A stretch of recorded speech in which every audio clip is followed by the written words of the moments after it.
అవు కానీ మీరు మీ బ్యాంకుకు పోక ఎన్నొద్దులు అవుతున్నదల్లా. ఇగో నేనైతే మా బ్యాంకు ముఖం చూడక 3-4 ఏళ్ళు అవుతుంది. అయినా ఏం పని ఉంటుంది చెప్పుండ్రల్లా. ఇప్పుడు అన్ని ఫోన్లలోనే నడవబట్టే కథ అంతా. ఇక పైసలు కావాలంటే ఏటీఎం మిషన్లు ఉండే ఇక బ్యాంకుకి ఏం పోతారు కదా.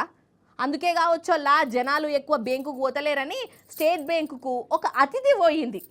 ఇంతకు ఎవలా అతిథి, ఏందా కథ, దానికి ఏం పని అరుచుకొని వద్దాం రాండ్రి.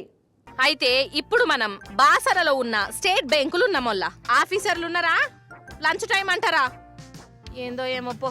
సరే గాని ఇగో ఈడ చూడుండ్రోళ్ళ ఈ మనిషి ఏం చేస్తాండో. పట్ట పగటిలి బ్యాంకుకు కన్నం ఎత్తాండా ఏంది?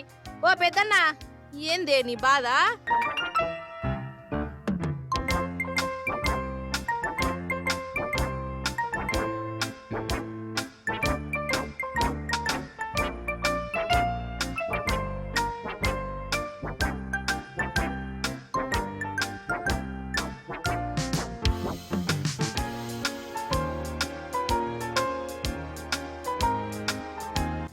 ఓరి నాయనో, పాము!